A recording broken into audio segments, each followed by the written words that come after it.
and Mr. Dipankar, who's head HR of Methane Steels, bringing in the industry end of it. So let me start by sharing a few thoughts on apprenticeships in general. I think globally, apprenticeship has been recognized as one of the most efficient ways to facilitate a smooth transition of youth from school or college, from education to the world of work. Apprenticeship has been used, is user friendly, industry friendly, and it's one of the most efficient ways to develop skilled manpower by utilizing, very importantly, and this is important, by utilizing the infrastructure training facilities of establishments, of industry. So it's literally on the job training. So you're learning while working as well. Also, I think in apprenticeship training really is the last mile, and it bridges the gap between industry demand and the skills required of youth. And to my mind, it's the central piece in ensuring employability, because there is a logical conclusion to apprenticeship, which is employment. So you're building employability, and you're building that employability in the context of the shop floor or the workplace, whatever you may call it, and therefore it's very contextual, and I'm saying the need of the hour. And it's also, in a sense, we'd say, making vocational training, which is what apprenticeship is, a lot more contextual and purposeful. Okay. Having said that, I think we've got a great start, and reimagining apprenticeship in the lens of the NEP. So recently, the NEP 2020 policy was announced, and as we all know, that it's very outcome focused. Apprenticeship has been mentioned very clearly upfront in the NEP, and there's also clear mention of integrating with degree programs, okay, which will also bridge the gap. Most of the time, industry has said that the curriculum is not fit for purpose. But I think what the NEP is really calling this out is to ensure that the curriculum is designed with participation of the industry. So I think this is a great opportunity. And like we said, the pandemic or any crisis gives us a great opportunity to reimagine. And I think we should do that, but ensure that we keep it in the context, and ensure that we see it through the lens of NEP and extrapolate NEP. Okay. Having said that, I just wanted to lay the agenda for the discussion today. Having said that, I'll step back a little bit and make a few mentions about FICCI's work on apprenticeship. So FICCI has been, of course, providing a lot of policy-related support to the Ministry of Skill Development Entrepreneurship through the NAPS framework. We have worked closely with DFID under the guidelines of the DFID Technical Assistant project called Skills for Jobs. FICCI has also developed a comprehensive 360-degree communication strategy along with the targeted industry engagement plan, because what was important was to start engaging with industry and communicating the new apprenticeship initiatives. More than 30 workshops across cities were organized to harmonize the view of stakeholders, mainly the industry. Besides this, in 2019, FICCI's Skill Development Task Force on apprenticeship training worked on a study called Implementation of Apprenticeship in India. The study was an attempt to understand the prevailing best practices of apprenticeship models in several countries, current level of apprenticeships, adoption in India, and various interventions and reforms needed to improve and simplify the adoption process. I think through in-depth secondary research, a lot of work has been done by the committee at FICCI to ensure that the apprenticeship initiatives are getting propagated, and also engagement with industry to bring a feedback loop. Okay, that is very important. And besides that, a lot of support going out to the MSD. And before I hand this over back to Sumit, I would say that FICCI and its channel partners would be happy to support the industry and all its members in various ways to interpret apprenticeships, to help them articulate apprenticeships, identify and facilitate apprenticeship, and especially in optional trades, curriculum development, customized or at least curriculum advisory, and facilitation and technical assistance in developing a strong training curriculum for apprenticeships. Remember, we are much lesser than other nations as far as apprenticeships is concerned. In spite of the new act, we've still got a lot of work left, and events such as this, workshops such as this, will help propel and propagate this very important piece of ensuring that we connect our youth. And we have a large number of youth. Anyone who would have read the Economic Times today, one entire page was devoted to skilling and upskilling of youth. Okay, connecting them to the world of work in a purposeful, meaningful way for the benefit of all stakeholders. Thank you so much. I wish this workshop great success. Good afternoon, good evening, good morning to everyone once again. And back to you, Sumit. Thank you. Thank you so much, Mr. Shivnani, for setting up the context and also highlighting some of the FICCI's work in this area.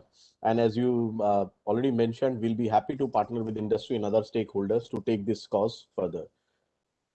Now, moving forward, we have a very special guest with us, Mr. Jan Eben, Senior Head Apprenticeship from NSDC, who will be delivering his special address. May I request Mr. Eben to share his perspective? Over to you, Mr. Eben.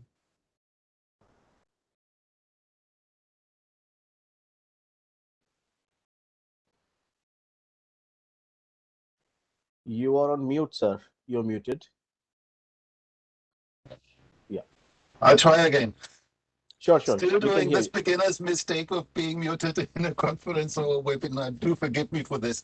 Now, I want to thank you both, Sumit and Mr. Shivnani, for setting the context so well, and for setting the context for my own presentation. I would very much like to share one or maybe 1.5 slides with you, and I'm trying to figure this out now. Beg your patience, and do confirm if you can see what I'm sharing.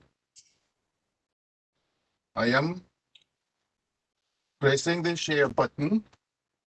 Host, may I request you to kindly provide the sharing rights to Mr. Eben, please?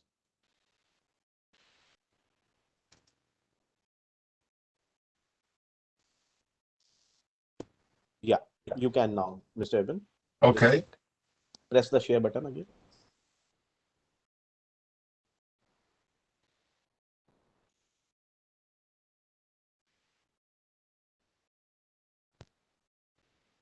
And I hope it becomes visible momentarily.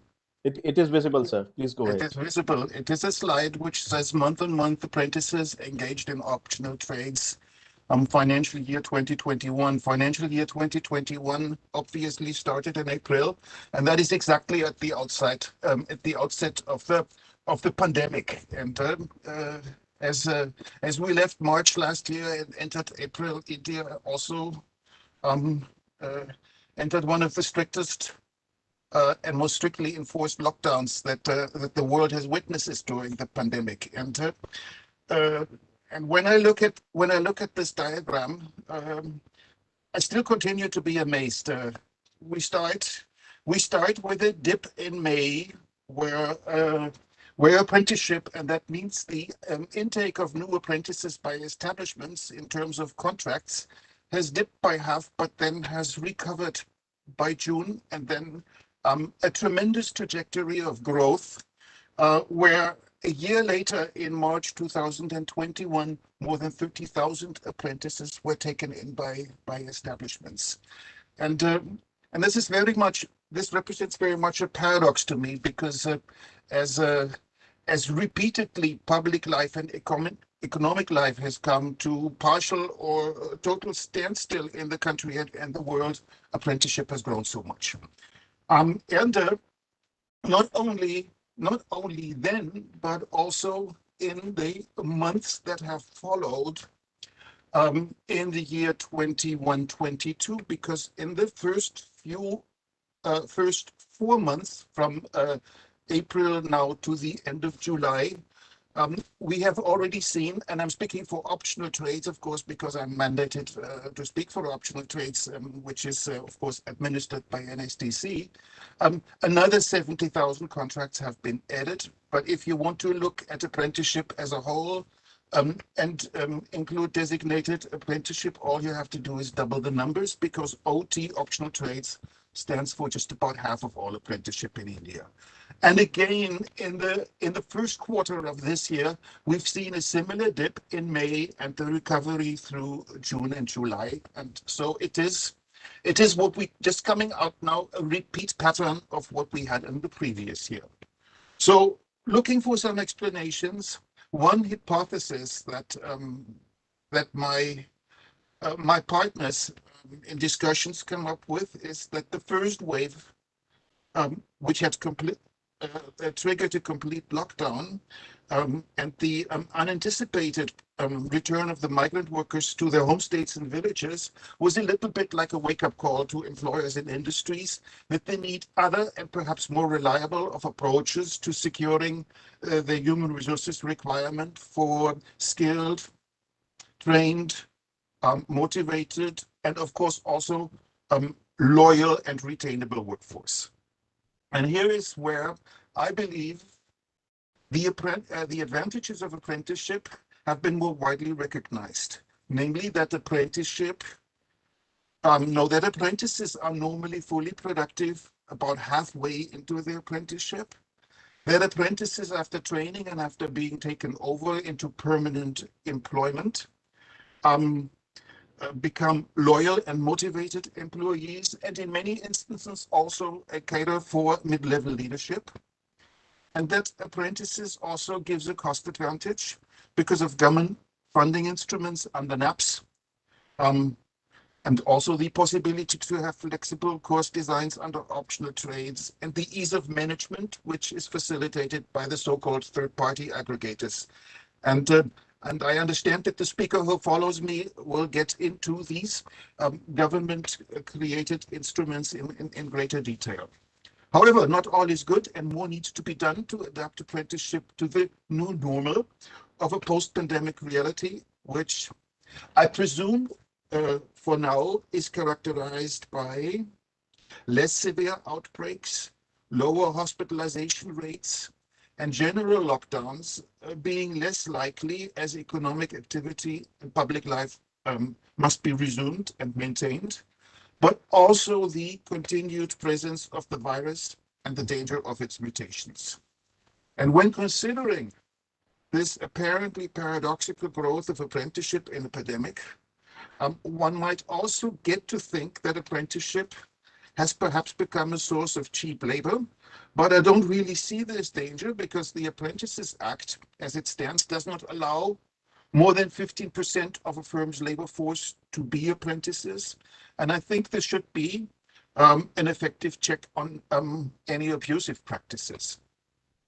Even just as a side thought, if that 15% cap on engaging apprentices could be raised temporarily in a situation of a pandemic, industry could provide even more learning and skilling opportunities to the youth in the absence of other educational offerings due to closures of schools and universities.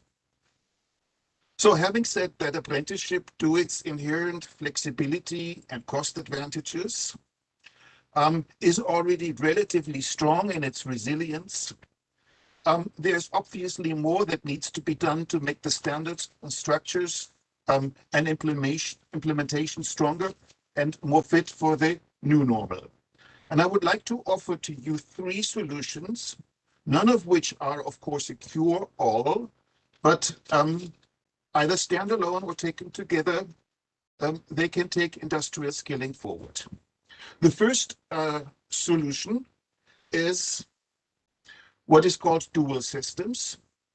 Last year, CDFOP, the European Center for Vocational Education, did a comparative study on the COVID impact on VET systems in Europe. VET is, of course, vocational education and training. And it concluded that the mixed systems, the ones that are not purely either work-based or purely school-based, like the dual systems that there are in Austria or in my home country, Germany, are more resilient. And the reason is that when certain industry, let's take tourism and hospitality for an example, were totally shut down, this was partially compensated by providing additional school instruction for the apprentices. And this also worked the other way around. When establishments were, when schools were closed and their closure was mandated, employers could and did provide some compensation by giving assignments to the apprentices to practice either in the workplace or giving curated assignments for homework and self-guided training. Of course, none of these arrangements are fully satisfactory. They were improvised and obviously not fully up to training standards and curricula, but they were a way of avoiding a standstill and a way of moving forward. And in India, the structure of apprenticeship is typically that basic training is followed by on-the-job training. But as far as crisis resilience of apprenticeship and suitability for the new normal is concerned, I tend to believe that the advantage goes to dual systems courses. And I also believe that Indian industry would do well to develop more opportunities for dual apprenticeships and, if possible, have them sanctioned by NSDC under optional trades. The second solution I wish to offer is modularization. Modularization has been a subject of intensive discussion among VET professionals about 15 to 20 years ago, and reforms were made in higher education and then in VET. Modularization aims to make courses and programs more flexible by dividing curricula and assessments into smaller components. In the UK, for example, courses with 15 or 30 credit points are now generally called modules, and these then are further subdivided into units. Modules are self-sustained and standalone and can be taken up in any order, and this gives the student or the apprentice the greatest amount of flexibility, which of course is particularly welcome for the more independent and mature learners. There is an opposing view, namely that academic disciplines as well as occupations are holistic bodies of knowledge, and the skills, and they may not be dissected into ever smaller modules in units. This is a view that is also slightly dominant in Germany, both in higher education as well as in vocational education. And hence there is a different approach to modularization than in the UK. Here we have modules that are typically sequential and have to be taken in a prescribed order.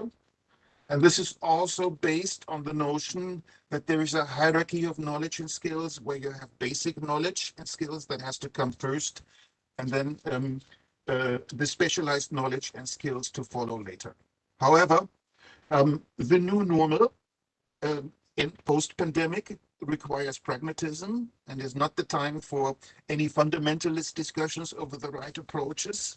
And I believe the advantage goes to systematically and consistently modularized standards. This then would allow easy interruptions of courses when workplaces or schools need to shut down, or interim certification if apprenticeship contracts are paused or canceled due to higher force. Let me give two examples, which are very plain and straightforward. The first one, let's assume a trainer or an instructor falls ill because of a virus. It is relatively easy to bring forward another module and catch up with the canceled module later on. And in a second advanced example, if there is a lockdown, modules that are more prone to self-study or online learning mode can be advanced, whereas those modules that strictly require face-to-face or floor training or shop floor training can then be postponed until after the lockdown. So this is modularization. The third solution I want to advance is something you will know and you're familiar with, and this is online and distance learning, which means, of course, the physical separation of the teacher and the student, or the trainer and the apprentice. Distance learning is either synchronous or asynchronous. And synchronous is when educational programs are broadcast over TV or radio. Asynchronous is when study letters are distributed for do-it-yourself study. And online or e-learning is technologically and pedagogically a big step forward, as it allows the combination of both synchronous and asynchronous, and is totally independent of the place of instructors or trainers and students or apprentices. UNESCO, I may mention here, has shown that worldwide by 2023, close to 1.4 billion learners from primary to tertiary education will be affected by school closures. And this enormous impact of COVID on education implementation, I think, is mandating a far-reaching adoption of online learning in all areas, not just secondary education and higher education, but also vocational education and apprenticeship. And in fact, COVID has furthered the acceptance of e-learning. Innovative digital platforms are being created, and successful edtech companies are soaring in the stock market. However, all this coordination, this transition that we see is often hasty and uncoordinated. And while higher education has clearly been faster than vocational education and apprenticeship in adopting online learning, we need to bring this forward. The obstacles have obviously to do with more complex standards and structures of apprenticeships, and especially the extra challenge of online transmission of skills that would normally better be practiced in the workplace. Yet, in any apprenticeship, there are many very simple, very standardized, and very repetitive executions of work that can be easily instructed online or by video, whereas, yes, other more complex executions remain for presence learning and face-to-face interaction. But the obvious solution to this is blended learning and also the application of virtual and augmented reality. And all this requires a lot of effort, but it is unavoidable to make investments into technology and also empowering the trainers and teachers to use them. I come to three descriptors of the new normal. This is based on research done by the World Economic Forum, which sees three trends associated with online learning under the auspices of COVID. And they are: innovations are going to occur at an accelerated pace. And I think this can clearly be seen and confirmed by the experience in India, with numerous companies and individuals now coming forth with developments for platforms for vocational instruction and training, including also functions for social networking, which I believe are important to develop the social skills for the distributed and networked workspace and training space of the future. The second big trend is for public-private partnership to grow in importance. And this is also obvious because of the huge investment of financial capital and knowledge capital that is required to implement nationwide infrastructures for online learning and training. And finally, and this is a negative effect, we must prepare for the digital divide to widen. It is unfortunate, but not totally unavoidable side effect of advancements of e-learning. And we need to face the fact that remote or precariously situated or poor families become increasingly out of reach, and the families of the youth do not always have access to the technology or have the family support that is necessary to develop this self-initiative that is necessary to engage in learning and training offsite from home. Beyond that, I believe we need to accept that courses and programs are going to be more fragmented, more likely to be rearranged at short notice, and more likely to take place in other venues than was originally anticipated. And this required flexibility, the flexibility demand that comes on us with regard to venues of training, also means, and this is something that I say with great seriousness, that one must not be overly dogmatic regarding the provision of the Apprentices Act of 1961, that apprenticeship training must by need take place in the workplace of the establishment. You find this, for example, in Chapter 1, Section 2 of the definitions part of the Act. Because I believe what really counts in practical training is not the presence of the apprentice in a physical space, but his or her participation in a work process. So with this, I have presented to you the dual structure of apprenticeship, the modularization of courses, and online learning as approaches to making apprenticeship crisis resilient and fit for the future, for a future where COVID and other viruses continue to be threatening, but where the economic and the social life must go on. And these three approaches, I believe, are part of the new normal. None of them are cure-alls for any deficiencies. In many instances, they're clearly less than optimal, especially when compared to the good old face-to-face training. But this crisis and the time thereafter requires pragmatic solutions and occasionally also the discarding of some old dogmas and, of course, a profound openness for innovation. This brings me to the end of my remarks, and I appreciate the opportunity to speak in this forum. Thank you for the attention, and I may say that I also look forward greatly to hear from the other speakers to come. Thank you, Mr. Eben. Thank you for your perspective, My pleasure. Which was indeed very comprehensive, and you highlighted three modules and the three solutions as well. And I'm sure our audience would have taken a note of that. So now going forward, may I request Mr. Abhishek Pandit, Director EduVantage, to make his presentation on scope and benefits of apprenticeship and challenges. Over to you, Abhishek. Thank you, Mr. Smith. Can I share my screen? Yes, host, kindly give the sharing rights to Mr. Pandit. Yeah, it's there with you. Right.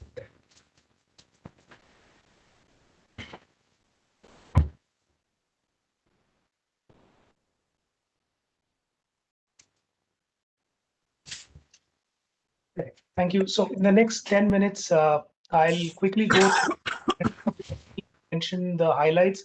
For all those who are not aware of the scheme, I'll of course I'll not go into details of the scheme, but give you a view on the advantages of getting into the scheme as an organization. So I can see that there's a lot of corporates also here. So some of them may be in it, some of them might be still planning to get into the apprenticeship scheme.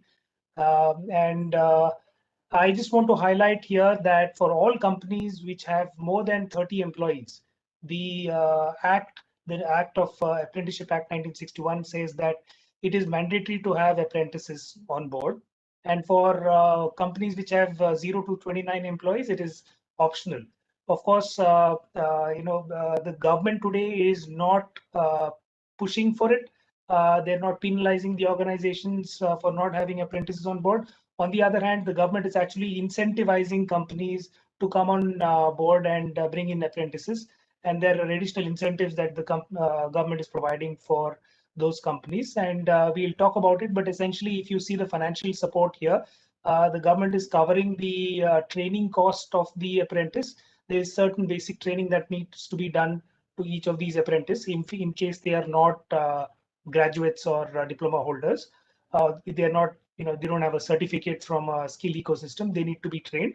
And on the other hand, there is also a stipend that is reimbursed, which is 1,500 rupees per month per candidate. So that's the financial support that the government is providing. I'll talk about it in a few slides later as well. And the good thing about the entire scheme is that this is completely technology enabled, as Mr. Yan mentioned, that this is something that you could really use effortlessly and seamlessly, and there's no paperwork at all. In case all the rules are followed, it is a paperless scheme, and that's one of the highlights of this particular scheme. So essentially, the program is called National Apprenticeship Promotion Scheme, and there are three key players. One is the employer who's employing the apprentice. There needs to be a basic training provider, which could be the employer himself, or it could be a third-party basic training provider. You can bring in third-party people to come and train. And the third most important stakeholder is the apprentice, who would be coming on board within the employer's premises and undergo a training program. The spirit of the entire program is to train freshers who would be fresh out of school or college and in the working environment in the organization. And while they are in the organization, they would understand various other aspects of an organization which would not be possible in a formal educational institution. So that's the spirit of the program. As far as the Act is concerned, the Act clearly says that you need to have a minimum of 2.5% of the total number of employees as apprentices, which includes both full-time employee as well as the employees which are outsourced or third-party contract employees. 2.5% of them needs to be apprentices. That's the minimum. That's as far as the Act, but it could go up to 15% of the total strength of the apprentice of the organization. So this is one of the highlight, and Mr. Yan also mentioned about this, that 15% is the cap right now, and some states give some leverage. For example, if you're in Maharashtra, they allow few more than 15% to come on board, but I'll generalize here and say that it's 15%. And the basic training, like I said, could be done either by the company themselves or it could be outsourced. And government is anyway funding the basic training part of the entire program. There are also third-party agencies that the government has authorized. There are a few third-party agencies, and these third-party agencies actually handhold the company, and they provide apprentices to the company, and they manage the entire end-to-end processes of the apprenticeship program. And they also ensure that all the necessary documentation is done, whatever is needed, and the stipend, that reimbursement of stipend that is there, is also done, and the company gets the amount in its bank account. And as far as the the stipend that is concerned that needs to be paid, the stipend is not linked to the minimum wages of the state, and it is it's the same across the country, which is the minimum that needs to be paid. The company can decide to pay more than the minimum amount. This table is self-explanatory. It varies between 5,000 rupees per month for a school dropout to about a 9,000 rupee stipend per month for someone who's a degree holder. So this is the prescribed stipend from the Act. And normally organizations provide stipend which is in line with the area that they're currently situated in, so that the apprentices is motivated enough to continue and finish his entire apprenticeship program. And the key slides for the employer, the benefits for all the employers is that the employer can choose the training program based on the optional or designated trade. You don't need to get into semantics right now, but basically any job role that you can think of, the apprenticeship program covers it. And you could choose the trade in which you would want to take the apprentice. It could be someone who's in the back end. It could be a sales role. It could be a manufacturing role. It could be IT services. It could be anything, and any job role within that sector could be taken up, and you can have apprentices there. Having an apprentice on board, because he's an apprentice and he's not an employee, they are not, you don't need to contribute for ESI and PF for those apprentices, and they are not part of Labor Act, so they don't have to follow labor laws in the organization. Of course, if you're a manufacturing unit, then they can't be a part of the union, etc. So that's also that's something that comes along with the apprenticeship scheme. And there's a huge savings in terms of financial outlay as well, for the reasons mentioned earlier. And there is an incentivization from the government to the employer on top of this, which is 1,500 rupees per apprentice per month. And there is a reimbursement for the training which is being done to the apprentice as well. And because they are apprentices, they are not linked to the minimum wages of the state. So these are benefits that are there, and most employers are aware of apprenticeship scheme, especially the manufacturing ones, because they've been working on the apprenticeship scheme for a really long time. But the only point that I would want to mention is that there's a sea change that has happened over the last 5 years, and it's been made really employer friendly. And somebody who's come in recently would notice that this is very employee friendly, employer friendly right now. Just to give a small glimpse, if you look at this table here, you would look at an employee, for example, just to give a reference. If a stipend of 10,000 rupees is paid for an employee or an apprentice, there's a saving of about 3,000 rupees per month per apprentice. This is direct saving. Again, just to reiterate, the premise of the apprenticeship program, the spirit is to train the candidate in the employer premises. However, during training, he also contributes to the employer's output. So that's another benefit that the employer gets. As FICCI has done multiple engagements in the apprenticeship space. FICCI has given many representations to the government as well. A lot of changes that has happened over the past few years in the Apprenticeship Act has been suggested by FICCI. There's a report that has been submitted as well, which is on the FICCI's website. And FICCI is committed to facilitate about 1 lakh apprentices over the next 3 years. And it's worked with various national and international organizations to promote NAPS program and the apprenticeship program. Conducted multiple workshops before and during COVID period across the country, over 25 in the last 1.5 years itself. And it's worked closely with the Ministry of Skills, DGET, and with NSDC as well. And the idea is to promote the apprenticeship program in all FICCI organizations, and we are quite hopeful that we'll be able to do a good job moving forward. And I'll just give you a glimpse of the fact that, although there's been recent changes in the amendment in the Apprenticeship Act, there are a few more changes which are expected in the coming months. And considering the change that pandemic has brought in, there's a discussion going on to move to online mode of training for specific trades. So this gives you a view that the entire ecosystem is agile.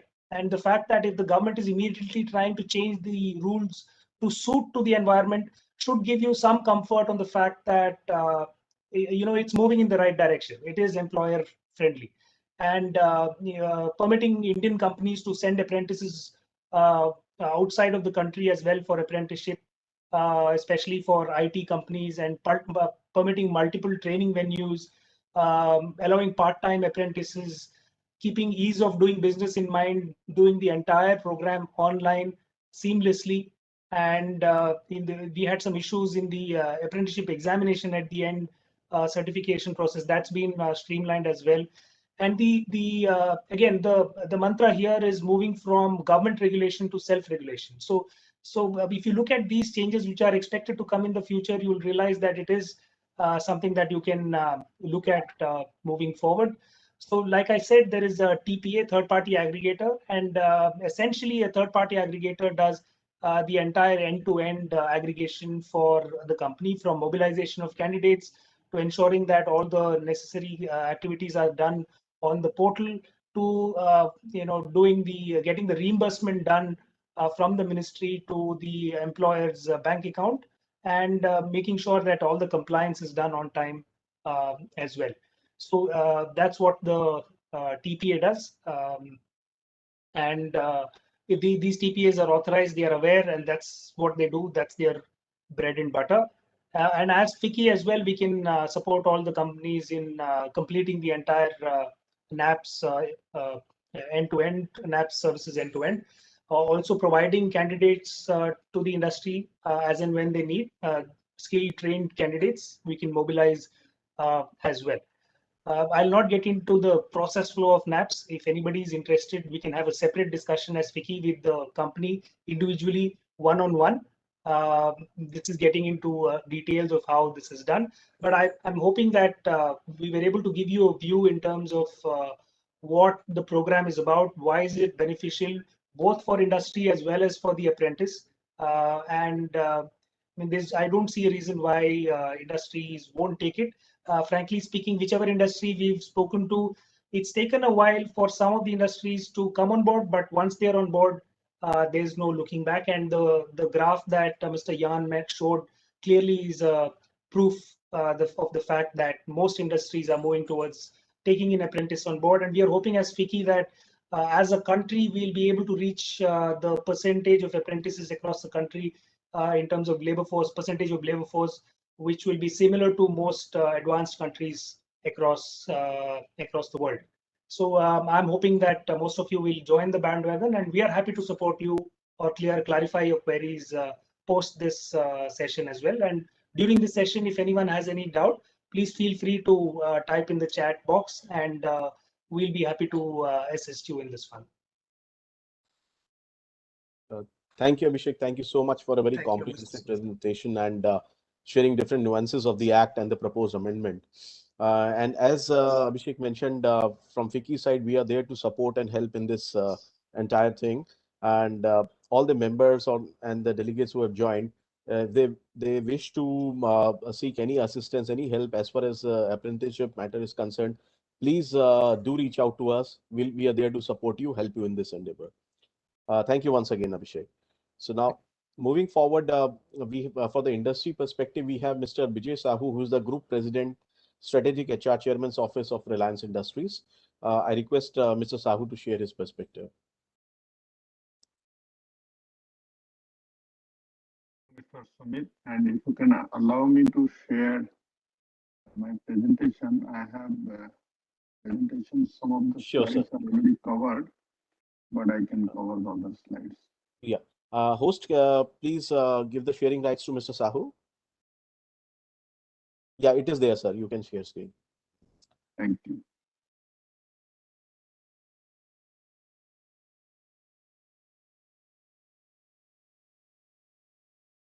Can you see my slides? Yes, sir. Okay. I think most of the things, the factual things covered today by the previous speaker, and also the deep insights and experiences are also covered. There is a history to the new apprenticeship regulation. I remember sometime in 2013-14, before National Apprenticeship Act regulation came, Maharashtra government started drafting one standard apprenticeship regulation, and that actually. Sir, sorry to intervene. Can you be a bit louder, please? Your voice is actually very. Can you hear me? Yeah. Can you hear me now? Sir, slightly better now. Yeah. Can you hear me now better? Okay. Yes, sir. So months before the National Apprenticeship Act 2014 with amendment came in, Maharashtra government actually initiated a process of defining apprenticeship rules for the Maharashtra. I was part of that team while defining the apprenticeship policies of the government of Maharashtra. In 2015, when Honorable Prime Minister went to Germany, so that time I was actually the chairman of Indian Merchant Chamber Skills Development Committee, and the FICCI, I was the co-chair of FICCI Skills Development Committee. That time FICCI had sent a delegation, but I had represented Indian Merchant Chamber in Germany, leading the skill task force from India. That time we had studied in Germany the dual education work in factories and also they attend university courses, the education program. So it was dual education. It's almost like very structured, very systematic. Our syllabus was aligned to the government of India government of Germany had a scientific advisory board. So every year they used to track the emerging technologies. What of those technologies are getting applied to the industry, and what all skills industry needs, whether the German education and skills ecosystem are ready to create those capabilities and capacity for building those skills. So we were actually deeply inspired, very highly inspired. I heard Jan Eben speaking about NSCC German background. So we are deeply inspired actually by that dual education system. And thereafter, I have been for last over now a decade associated with the government of India or different governments in these defining the skills development programs and the apprenticeship programs. So, FICCI, I was actually prior to this session, I was the chairperson of FICCI Skill Development Committee. And FICCI has taken a very leading role in redefining the skills ecosystem in the country, doing very strong advocacy. And more so in the apprenticeship program, we had a task force led by very capable, very experienced people. And we have been working with the government of India for influencing the policy framework of Apprenticeship Act and subsequent rules, including the budget redefinition of some of the aspects last year, which came out. So, having said that, as far as Reliance is concerned, our company is concerned, our chairman always believed that we have a responsibility being contributing, we have a responsibility for contributing to the capacity and capability building of the nation. So we do multiple businesses. We are very strong in process industry, manufacturing. We are very strong in telecom industry, that is connectivity industry. We have also a very large, strong device play, and we are the largest retail company. We have now started the newcomers where we are partnering with all the Kirana ecosystem and empowering them, supporting them to do their business better.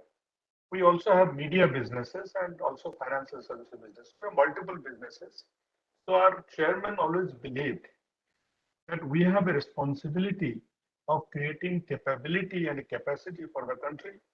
Reliance Foundation has been a pioneering foundation in terms of skills development, skills ecosystem support kind of initiatives, in the country. So Reliance Foundation has almost contributed most in creating the skills ecosystem for related industries like retail, telecom, etc. So I saw in the National Apprenticeship Program, when Abhishek was presenting, he talked about even CSR is encouraged.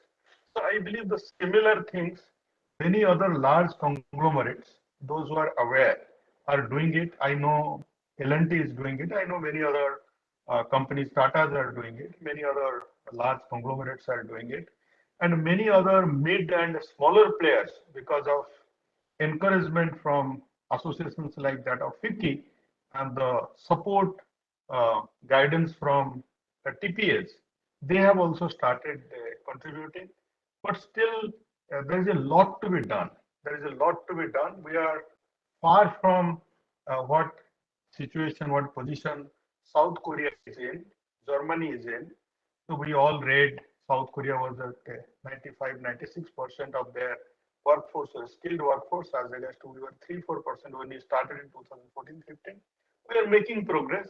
Of course, the pandemic has created a setback, but then we have to make much faster progress. The biggest bottleneck was earlier our apprenticeship program was defined around manufacturing industry. And by this amendment of the Apprenticeship Act of 2014, when the service sector came in the ambit of that, I had actually personally a major role. 2005-6 when we started Reliance Retail, I was also Retail Association HR Committee Chairman and RASI Founder Chairman. So we always kind of Retail Skills Council Founder Chairman. So we always advocated for including the retail industry into the Apprenticeship Act. And luckily, the government was very responsive in 2014, and they allowed the service industry, including retail, logistics, to be part of the included in the scope of Apprenticeship Act. If you see the highest growth in the apprenticeship program of late has been more in the service industry than in the manufacturing. And Apprenticeship Act per se, apprenticeship numbers per se is increasing more because of the growth of the service industry, including retail, logistics, etc. So this is a significant point I wanted to make. Other than that, if you look at the numbers, Abhishek beautifully presented all the numbers. I don't want to go there. Every employer today, more or less, they're aware what are the benefits of this in terms of the financial support they get. Wherever they are not aware, FICCI kind of organizations are supporting immensely. So for employers like us, we have experienced like this is a golden opportunity to build talent and skills for us while contributing to the capability building, capacity building for the nation. And this is also a great opportunity when we work in industries like retail, logistics, warehousing. We can actually educate, train, and do skills building for very less privileged and marginalized workforce. They got most impacted during this pandemic. But if you look at the grassroots level healthcare workers, the warehouse workers, the logistics, the delivery boys, the last mile delivery boys, all of them were actually the kind of biggest support system for the nation. And companies like us, those who are into retail logistics, they immensely supported during this pandemic this section of the people, and we continue to do that. So there is an opportunity to elevate the social status and dignity of vocational education, and this gives us kind of a sanctity of law to do that. The skill councils like retail and logistics have been now empowered to partner with education ecosystem for even the apprenticeship program, and they have tied up with some colleges, etc., which has become actually source of skills for companies like us. So we are hiring the logistics apprentice or the retail apprentice people from those who are participating in that. So I believe it is doing very well in terms of the numbers. If you look at Reliance pre-pandemic, you wanted me to talk about the kind of the impact. Pre-pandemic, we had 8,000, but because the retail stores closed down, most of the retail stores, so the numbers have come down. But we are again increasing much faster in the logistics side and other warehouse, etc. Similar, if you see in the country, more and more people are registering. I don't think anybody covered this slide. Almost like 119,000 companies have registered, but only 18,000 or less than 1/6 of registered establishments actually engage apprentices. So here comes Abhishek and the TPA and the FICCI kind of organizations to expand it much faster from the industry perspective. And if you look at the trend in apprentices enrolled in India annually, so 2020-21, there has been a reduction. And this reduction is actually because of the pandemic. You wanted to know what is the impact of pandemic. So this has been the reason. And there has been a shift, the talent shift, the skill shift from some industries to other industries. The industries which have created more opportunities are actually healthcare, retail, logistics. The industries which have been most impacted are tourism, travel, etc. So there is a kind of support system required to facilitate transition of some of these people, migration of these people to those industries so that the employment level overall doesn't get impacted. So these are like the international perspective. I think the time is up, so I don't want to take more time. I can share this presentation and all of you can have a view of it. And this is the last point I want to make. So if you look at the national level, Abhishek talked about 2.5% of the workforce as per the Apprenticeship Act. If you calculate broadly, we can have actually 2 million apprentices today in the country. But currently, we have just 3 lakhs apprentices on the stock basis. If you look at stock flow analysis, we do 3 lakhs apprentices. Means we can go almost like 7 times from here, and that 7 times has to be the responsibility of all the industry players and the industry association players, government, and the TPAs. So that's actually broadly other things mostly got covered. So I don't want to kind of take extra time. There are other speakers. So thank you all. I will share my presentation with you, Mr. Sumit and others. And if there are question answer session, we can take it. Thank you so much. Thank you, Mr. Sahu. Thank you so much, very comprehensively presenting the industry perspective and also highlighting the opportunity, the 7 times of the current number which is there currently, and there's an opportunity for going 7 times of that, and that's where the larger organizations and industry associations have to play a role. Thank you so much once again for kindly joining us. Now, for the experience sharing, I have Mr. Dipankar Chaudhary, who is the HR head for Meissen Steel. I request Mr. Chaudhary to share his views, please.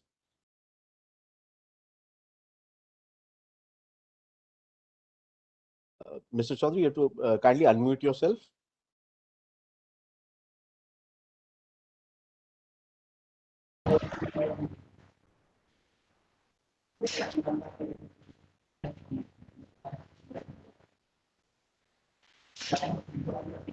Yes, please go ahead, Mr. Chaudhary.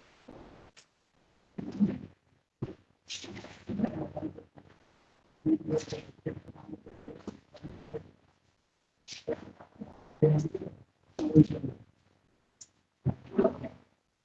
Chaudhary, we can't hear you.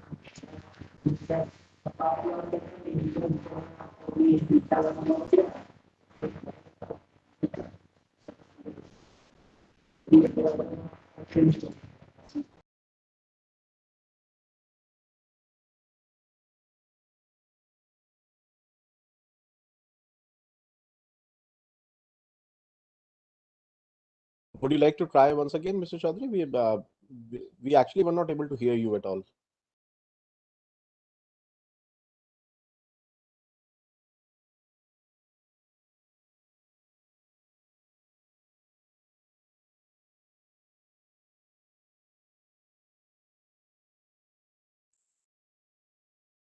Meanwhile, while Mr. Chaudhary is trying, Abhishek, there is a question for you. Can I read it out for you, Abhishek? Yes, I'll try and read. It says, how does industry differentiate between the schemes, NAPs, NATs, etc., to be followed, and how to select the right scheme for the company? Yeah, great. This is a very relevant question, and actually, ideally, this should not be a question in the future, because the government is now trying to merge all the apprenticeship schemes together. Essentially, NAPS is a scheme that's run by the Ministry of Skills, and NATS is a scheme that's run by Ministry of HRD. They are 2 different ministries, and hence 2 different schemes. Both fall under the ambit of the Apprenticeship Act.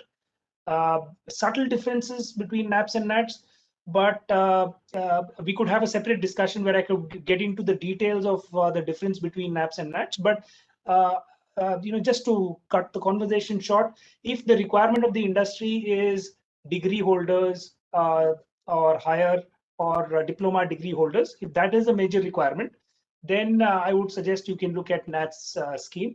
And if you have a varied requirement, which varies from semi-skilled, skilled, 10th pass, 12th pass, graduate, if the requirements are varied, then you could look at NAPS, because NAPS covers everyone from a school dropout, a 5th pass, 10th, 12th degree, diploma, etc.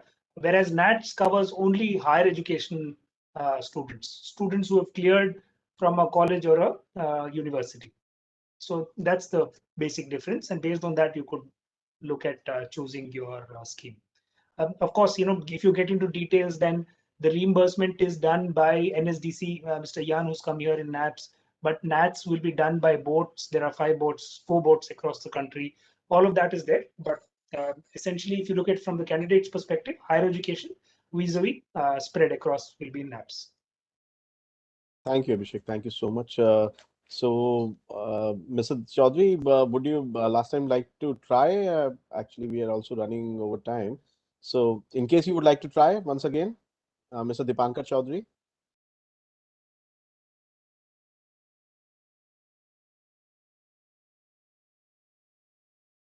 In fact, I have got one more question on my chat from Mr. Deepak Borat. It says, is rupees 7,500, which is BTP one-time reimbursement. That is absolutely right. The training program, the training fee that is there, 7,500. It's a one-time reimbursement for the candidate for that training of the candidate. However, I would also want to mention that it's not flat 7,500. It's 15 rupees per hour, assuming a 500-hour training period. It's kept at 7,500, but that's around the ballpark figure. Normally, it varies between 3,000 to 7,000 rupees, depending on the trade that is chosen by the company. Okay. So I think Mr. Chaudhary is not able to connect with us. There seems to be some technical issue. And there are a couple of other questions. I think a few of them you have already covered in your presentation. So besides this, I think if there are any other questions or any other queries, I'll encourage all our participants to connect with us offline, and we'll be very happy to help you and support you in going forward with this particular scheme. So you can reach out to us at FICCI, and we'll have our experts help you with that. So with that note, Mr. I Sumit, thank. there's one last question. Can I just take Yeah, that? yeah. Yeah. Please go ahead. So Tyagi asks how to select the appropriate authority, state or central. So technically, the if the company has its premises in more than 3 states, then you could look at a central authority. And if it's less than 3 states, then you'll have to apply in each state separately. So that's how the operational this thing works. And if it's state, then the state does it's under the state jurisdiction, state does the reimbursement. If it's central, then NSDC and MSD does the reimbursement directly if it's more than 3 states. Sorry, Mr. Sumit. Sorry, this is the last one. No, that's absolutely okay. So now I think I'm afraid I'll have to, we'll have to close it. We are run over time on this, but definitely, what all questions and other queries are there, Abhishek will connect with you, and in fact, we'll be very happy to take this the entire thing with the industry. So I'm sure the participant would have definitely benefited out of the excellent presentations which our experts did today. For any help, I'm reiterating, just reach out to us. We'll be happy to assist you on this. And on behalf of FICCI, I thank all our participants and speakers and experts, especially Mr. Eben for joining all the way from Germany, Mr. Abhishek Pandit, Mr. Vijay Sahu, Mr. Dipankar Chaudhary. Unfortunately, we couldn't hear Mr. Chaudhary, but we'll connect with him offline. And with that, thank you so very much and have a great evening. Bye-bye. Thank you. Good evening to everybody. Thank you. Thanks to all of you.